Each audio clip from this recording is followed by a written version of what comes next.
지금까지 지내온 것 주의 크신 은혜라.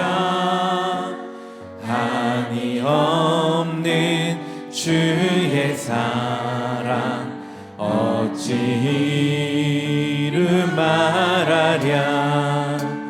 자나깨나 주의 손이 항상 살펴주시고 모든 일을 주 안에서 형통하게. 다시 한번 지금까지 지내온 것 주의 크신 은혜라. 한이 없는 주의 사랑 어찌 이루 말하랴. 자나깨나 주의 손이 항상 살펴주시고 모든 일을 주 안에서 형통하게. 몸도 맘도 연약하나 몸도 맘도 주님 주시는 새 힘마다 살았네. 물 붓듯이 부으시는 주의 은혜 족하나.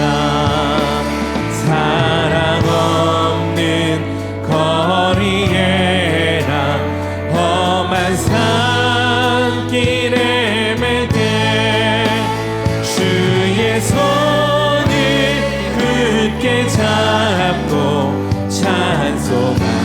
다시 한번 사랑 없는 거리에나 사랑 없는 거리에나 험한 산길에 맬 때 주의 손을 굳게 잡고 찬송하. 우리 믿음으로 자나깨나 주의 손이 자나깨나 살펴주시고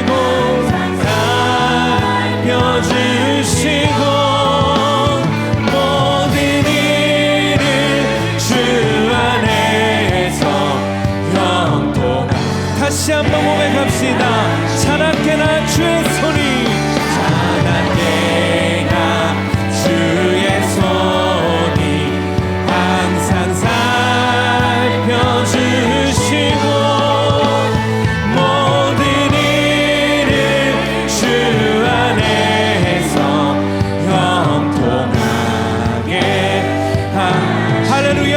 언제나 우리를 주의 은혜로 덮어주심을 기대하며 우리 큰 박수로 주님 앞에 영광 올려드립니다. 할렐루야. 주님 우리와 함께 하십니다. 여전히 우리와 함께 하시는 주님 찬양합니다.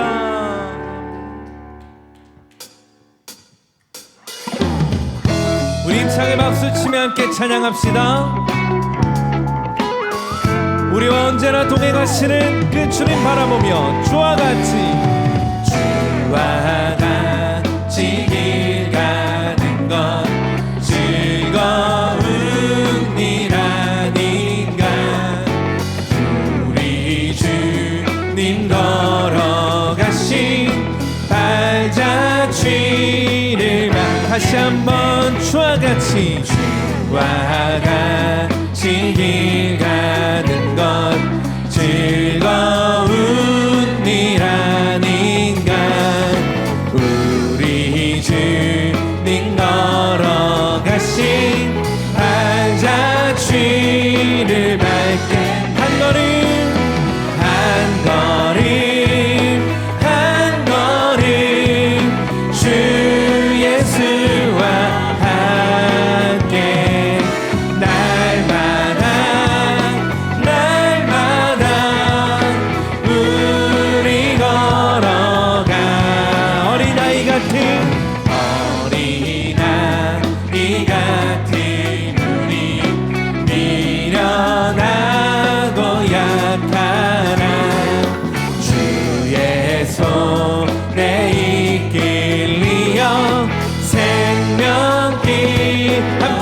합시다. 한 걸음 한 걸음 한 걸음 주 예수와 함께 날마다 날마다 우리 걸어와 꽃이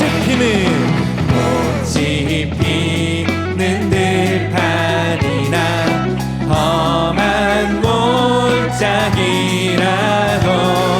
주가 인도하는 대로 주와 가 우리 다시 한번 꽃이 피는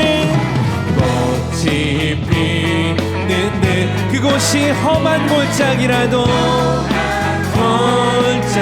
오직 주님 인도하시는 대로 주가 인도하는 대로 주와 같이 믿음으로 한 걸음 한 걸음 한 걸음 주 예수와 함께 날마다 날마다 우리 걸어 한 번 더 한 걸음 한 걸음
하나님의 은혜로 된 것이니 라는 제목을 가지고 은혜를 나누고자 합니다.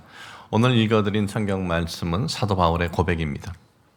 이 사도 바울 하면 기독교 역사에 우리 주님의 십자가 대속의 은혜와 부활을 선포한 사역자들 중에 가장 위대한 사역자로 그렇게 평가들을 합니다. 이 바울은 예수 그리스도의 십자가 대속과 이 부활을 선포하는 그의 삶을 보면 굉장히 많은 어려움을 당합니다. 많은 고통을 당합니다. 이 복음을 전함으로써 옥에 갇히기도 하고 또 자기 동족으로부터 위험을 받기도 하고 이방인들로부터도 위험을 받습니다.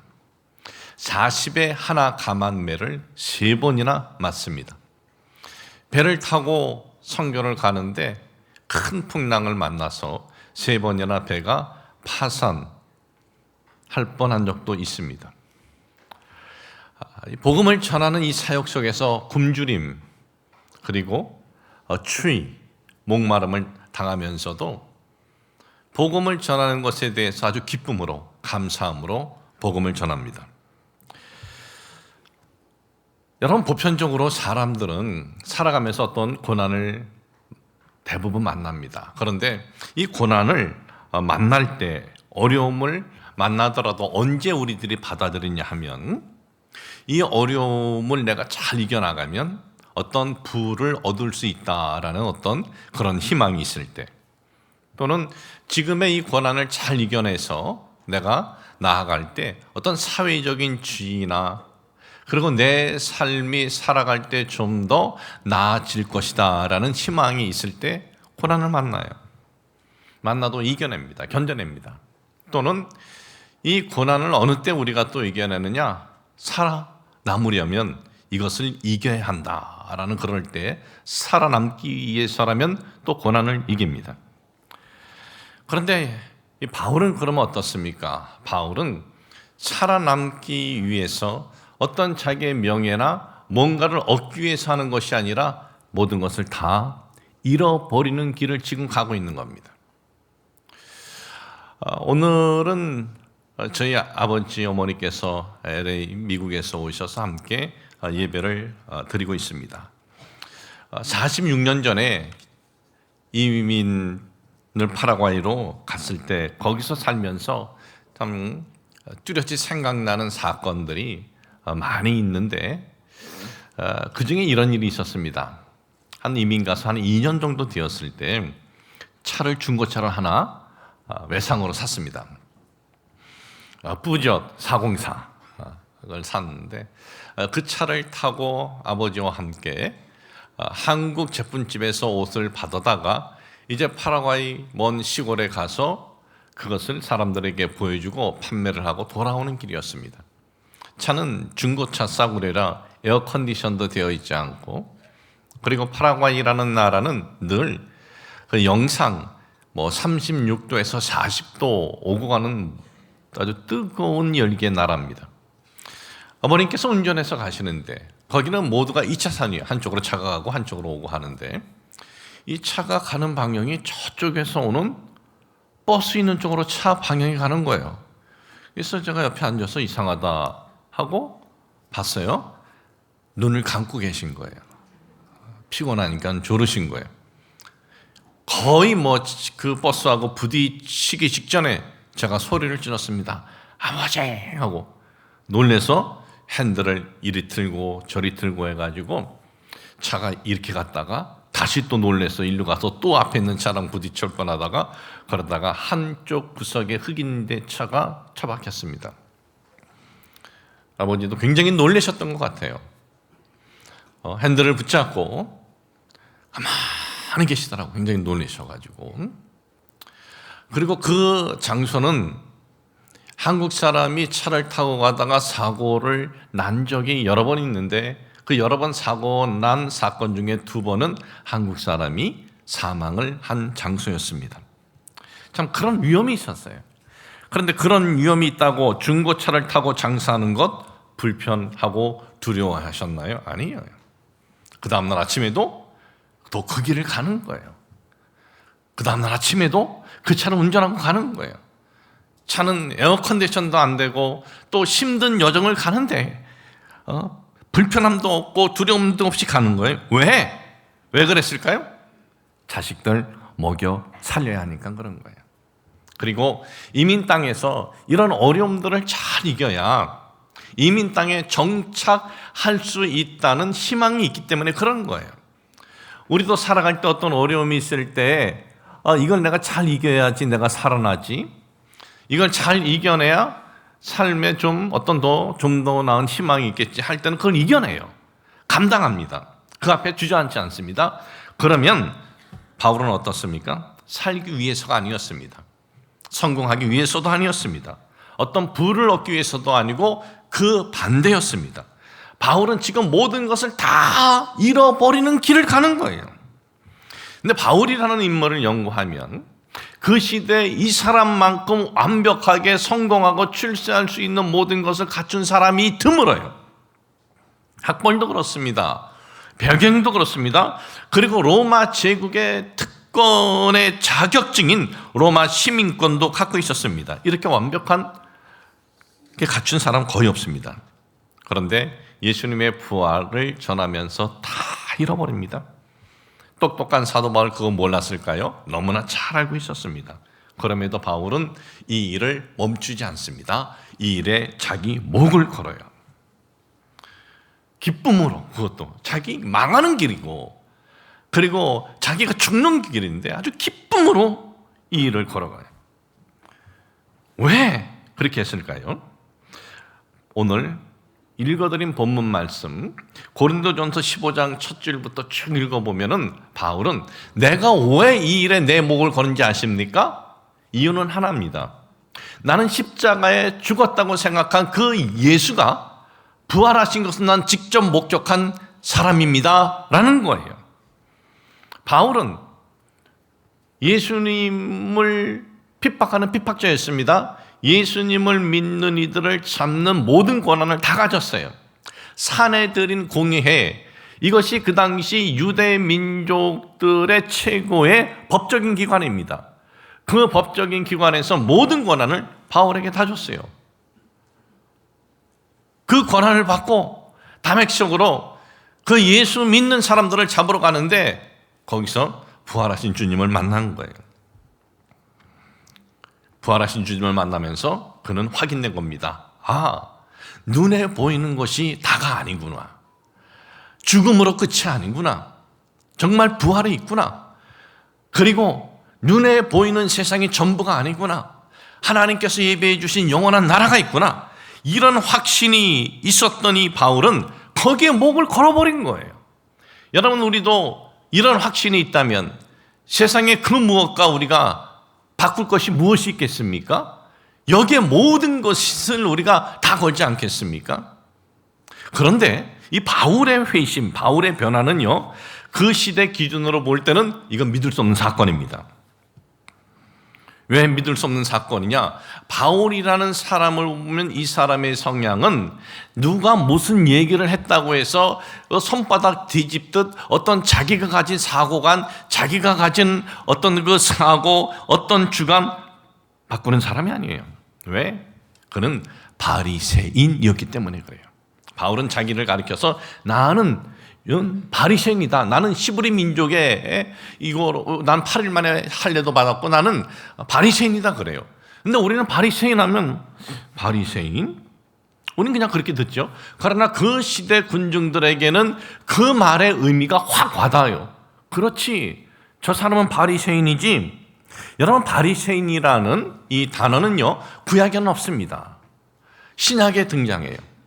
그러면 말라기가 구약의 끝인데 신약 마태복음 이 중간사가 있습니다. 400년이라는 기간의 중간 이스라엘 이 민족의 역사가 있는데 그 역사는 성경에 기록되어 있지 않습니다. 400년 동안 많은 사건들이 그들에게서 일어납니다. 우리나라 조선 500년 역사 얼마나 많은 일들이 일어났습니까? 그와 같은 거예요. 많은 역사가 일어나는데 바로 그 중간 시대에 생겨난 것이 바리새파, 에세네파, 사두개파가 그때 생겨납니다. 그런데 이 바리새인은 무슨 뜻이냐? 우리는 구별되었다라는 뜻이에요. 무엇으로부터 구별이 되었느냐? 이 사람들은 율법을 지키는데 자기 목을 거는 사람들이에요. 우리는 율법을 지키는데 우리는 구별된 사람들이다. 이 신약 시대 때는 로마 제국이 유대를 다스렸습니다. 이스라엘 나라를.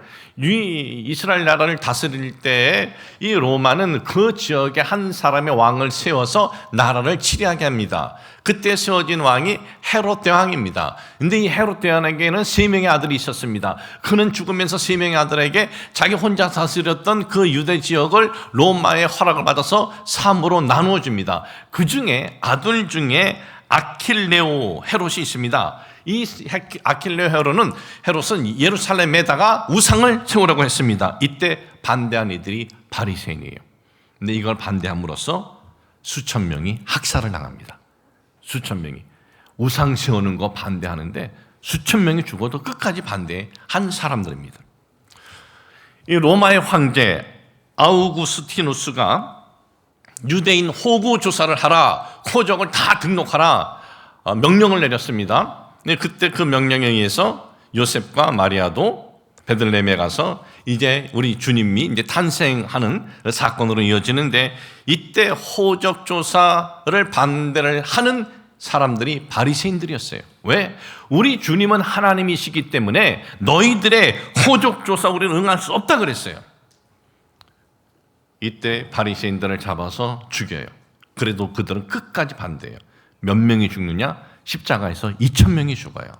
역사에 기록된 내용이에요. 2,000명이 십자가에 달려 죽어요. 예수님 공생의 사역 몇 년 전이었습니다. 예수님께서 이제 30세에 공생의 사역을 하는데 몇 년 전에 로마의 빌라도가 이 유대 땅 총독으로 이제 부임을 합니다.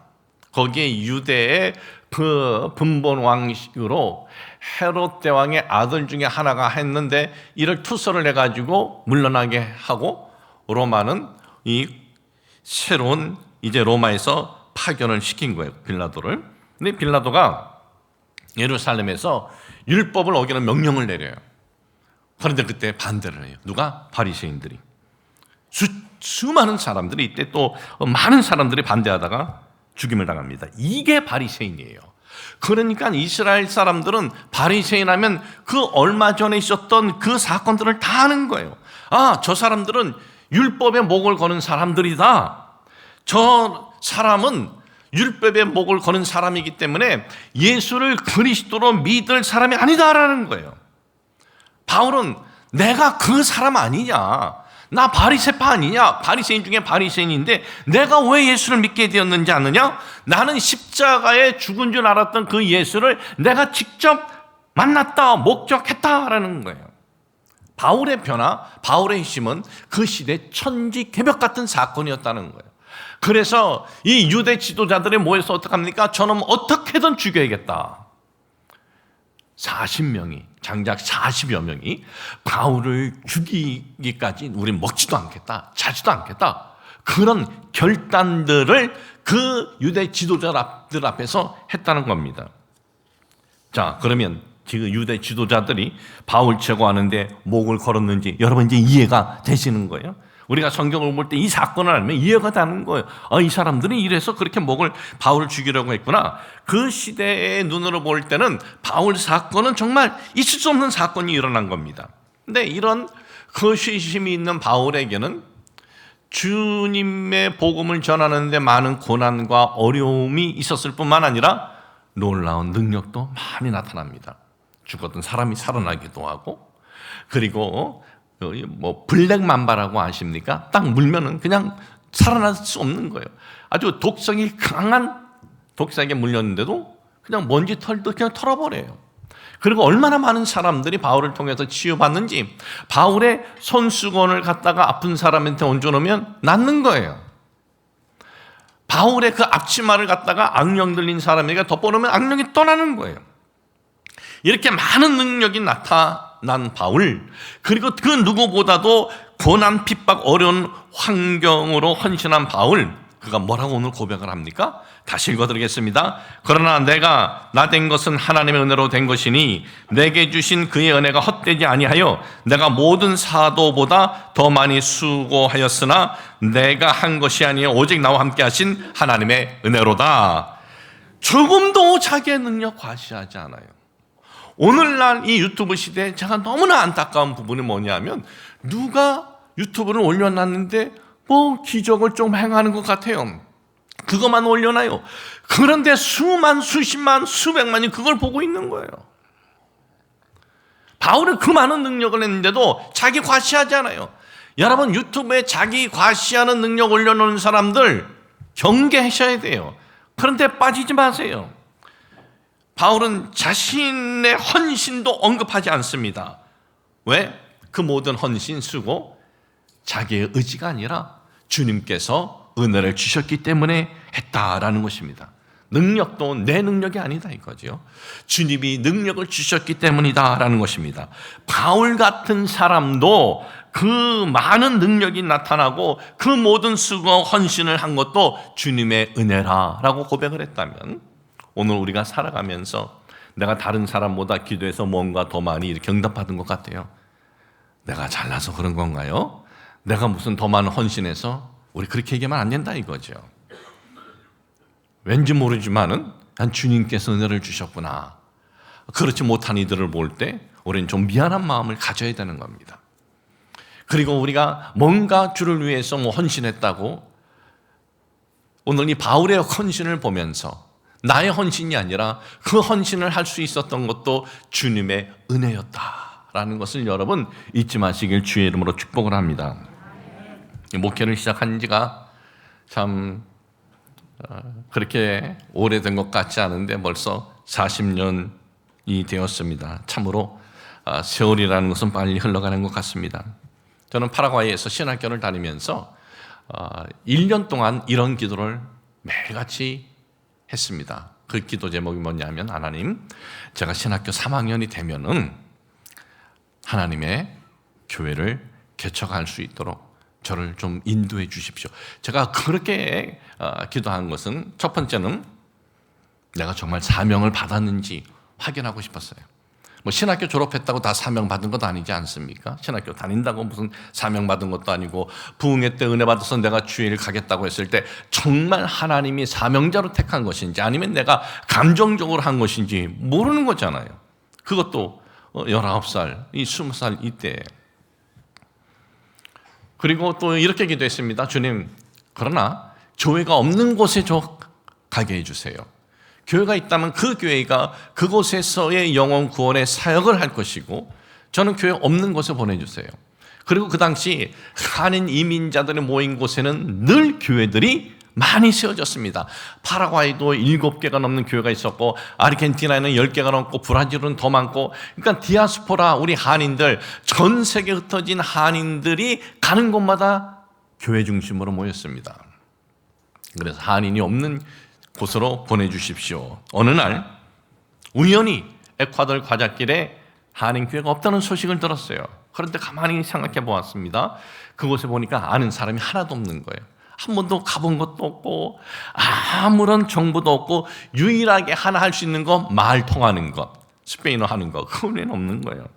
그런 갈등을 가지고 있는 어느 날 지금도 기억이 납니다. 길도 기억이 나요.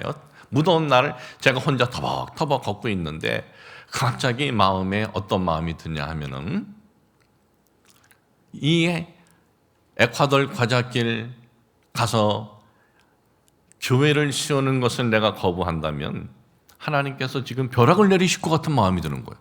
막 두려움이 오는 거예요. 진짜 두려움이 왔어요. 두려움이 오고 그래서 길을 가다가 하나님, 제가 갑니다. 가겠습니다. 순종하겠습니다. 그러곤 파라과이 아순시안에서 비행기를 6시간 반 타고 에콰도르 과자길에 내렸습니다. 새벽 2시였어요. 이 비행기는 과자길은 목적지가 아니고 멕시코 시티가 목적지였습니다. 과자길에서 멕시코로 가는 사람들을 태우고 가는 거예요. 이스턴 에어라인 하도 잘 떨어져서 망한 지 꽤 됐어요. 에콰도르 과자길 내리는데 파라과이에서 그 과자길에는 뭐 할 만한 게 없기 때문에 사람이 없어요. 혼자 내려서 이민 가방 2개 끌고 바깥으로 나갔는데 하늘에서는 비가 주럭주럭 내리고 그렇게 출발을 시작한 그곳에 몇 평 안 되는 작은 사무실을 월세로 얻고 그곳에서 먹고 자면서 교회를 시작을 했습니다. 지금 40년이 지난 그 교회는 에콰도르에서 한인뿐만 아니라 에콰도르인들로 구성된 에콰도르 과자길의 유일한 한인교회로 빛과 소금의 역할을 감당하고 있습니다. 자, 제가 왜 이 말씀 드렸냐면 40년 전 그 에콰도르 과자길로 내가 출발했을 때 제 의지가 뭐 강해서 제가 어떤 결단력이 있어서 여러분 자녀 키워봤잖아요. 저도 3딸을 키워봤잖아요. 20살짜리가 무슨 결단력이 있고 무슨 의지가 있어요. 그러니까 지금 돌이켜보니까 제 결단력이 아니었습니다. 제 의지가 아니었어요. 하나님께서 그곳에 가봤더니 필요한 일들이 있었더라고요. 그러니까 하나님께서 강권적으로 저에게 은혜를 주셔서 그곳에 가게 하신 거고 인도해 주신 거예요. 그러니 사역의 시작이 고경환이라는 한 사람이 어떤 의지 결단이 아니라 하나님의 은혜였다라는 고백밖에 할 것이 없는 거예요. 저는 우리 교회 온 지 24년 됐습니다. 왔을 때 우리가 지금 교육관으로 쓰고 있는 상로 빌딩, 거기서 예배를 드렸습니다. 제가 순복음원단교회 왔을 때 저는 뭐 우리 교회 올 줄은 좀 뭐 한 번도 생각해 본 적도 없는데 왔을 때 저를 아는 분들이 이런 걱정을 해주셨어요. 아, 그 교회는 목사들이 자주 바뀌는데 그 교회는 크게 쪼개져 나간 적이 2번, 크게라는 것이 성도들 모인 성도 중에 한 반이 나가버린 적이 2번 있었대요. 한 300명이 모이면 150명이 나가는 거예요. 그런 적이 있었대요. 우리 교회가 세워진 지 12년째, 제가 7대 담임 목사로 왔습니다. 12년 된 교회 담임 목사가 7번째인 거예요. 처음 제가 우리 교회 와서 장로님들이 저를 탈 소나타를 사줬어요. 근데 교회 재정이 없는 거예요. 월부로 샀습니다. 그리고 몇 달 동안은 제가 상록 빌딩 거기에서 그냥 잤어요. 잘 데가 없어서. 몇 달은 자고, 그리고 장로님들이 이제 회의에서 전세를 얻어줬어요. 햇빛 마을에 전세를 얻어줬는데 교회가 은행과의 어떤 그 신용이라는 것이 잘 연결되어 있지 않아서 그 당시 우리가 이자율이 얼마나 됐냐면 17%를 냈어요. 그래서 이제 전세를 얻고 들어갔습니다. 상록 빌딩도 우리가 이제 3개층 갖고 있었지만은 샀는데 월 내야 할 돈으로 10년을 더 내야 했기 때문에 한 달 기본적인 건 나가면은 재정이 하나도 없는 거예요. 그리고 우리 교회는 그 당시 건축으로 인해서 크게 어려움을 당한 적도 있었고 성도들이 2번이나 흩어졌고 2번 흩어져서 세워진 교회가 영산교회예요. 영산교회가 여기 있는 성도들이 나가서 세워진 거예요. 또 하나는 예수가족교회도 우리 성도들 여기 있어서 좀 혼란이 있어서 나가서 세워진 교회예요. 그러니까 재정적으로도 약했고 어려움으로 교회가 2번이나 흔들렸는데도 끝까지 우리 교회를 섬기고 기도하는 장로님들, 권사님들, 안수 집사님들, 성도님들이 계셨어요. 그리고 그분과 함께 이 상가에 와서 저는 24년 동안 목회를 하는데 저는 너무나 행복하게 목회를 했습니다. 지금은 솔직히 고양시에서 가장 부러움의 대상이 순복음원단교회예요. 그리고 순복음의 간판인데 순복음 간판인데도 불구하고 제가 그렇게 얘기하는 것은 솔직히 장로교단에서는 우리를 조금 낮게 봐요. 이렇게 그래서 낮게 보는 부분이 있어서 저한테 얘기할 때는 뭐 그래요. 순복음 같지 않다고. 그럼 제가 은근히 기분이 나빠요. 저는 그 의미를 알거든. 너희들이 우리들과 비교가 되냐? 이런 거거든.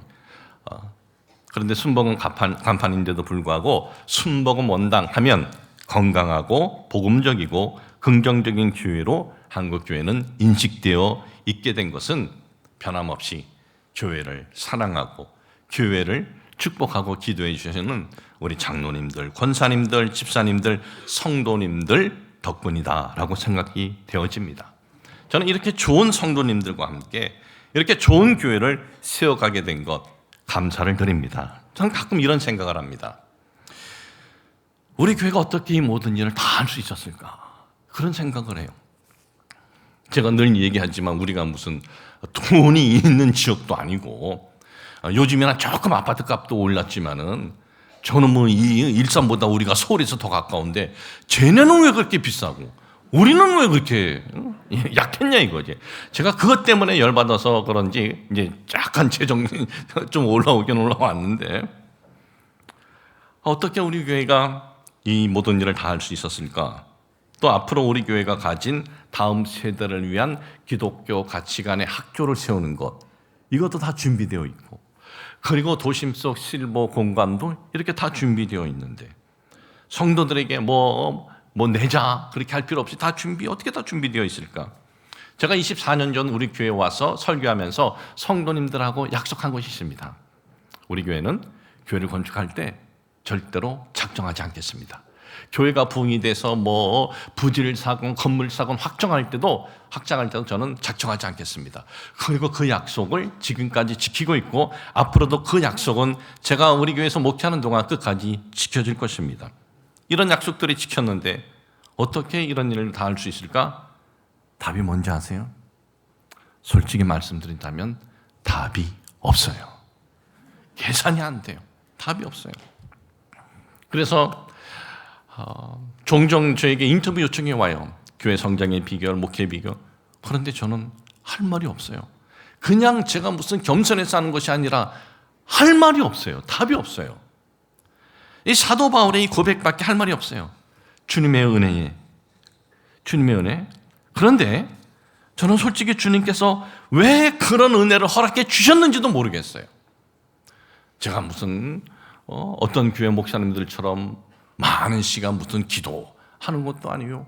그렇다고 무슨 우리 주변에도 인격적으로 저보다 나은 목사님들 얼마나든지 계시고, 영적으로도 나은 분도 계시고, 그리고 지식적으로도 괜찮은 분들 얼마나 참 많이 있는데 왜 이런 은혜를 저와 우리 성도에게 주시나요? 전 솔직히 모르겠어요. 주님께 한번 물어보고 싶어요. 왜 그런 은혜를 주시는지. 그래서 목회하면서 이런 마음이 커요. 그죠? 다른 교회나 다른 목사님에게 미안한 마음이 있어요. 죄송한 마음이 있어요. 같이들 다 같이 참 그런 은혜를 받아서 참 갔으면 하는데, 그렇지 못한 것을 볼 때 미안한 마음, 죄송한 마음이 있고, 그리고 또 하나는 지금까지 저와 함께 해주시고 기도해 주시고 응원해 주신 우리 순복 원단교회 모든 성도님께 감사할 뿐입니다. 이제 앞으로 우리는 지금까지 달려온 것처럼 하나님이 주신 다음 세대를 위한 기독교 가치관의 학교나 또 이 자리의 도심적 실버 공간도 정말 아름답게 우리가 세워지는 이 사명을 가지고 우리 성도님들과 함께 아름다운 길을 우리가 기도하면서 이어가게 되기를 주님의 이름으로 축복을 합니다. 하나님께 정말 감사드리고 여러분 모두에게 감사를 드립니다. 하나님 아버지, 참 돌이켜보면 모든 것이 주님의 은혜였다는 고백 외에는 할 말이 없습니다. 그리고 우리 교회 사랑하는 우리 장로님들, 권사님들, 또 우리 집사님들, 우리 성도님들, 그들이 함께 응원해주고 기도해줬기 때문에 오늘 이렇게 우리 교회가 든든하게 세워질 수 있었습니다. 주님, 앞으로도 주께서 저에게 주신 그 비전의 그 순수한 마음을 내가 버리지 않고 흔들리지 않고 나아갈 수 있도록 도와주옵소서. 우리 성도들의 수고와 헌신 하나님 보시고 하나님께서 저들의 삶을 인도하여 주옵소서. 우리 주 예수 그리스도 이름으로 기도합니다. 아멘.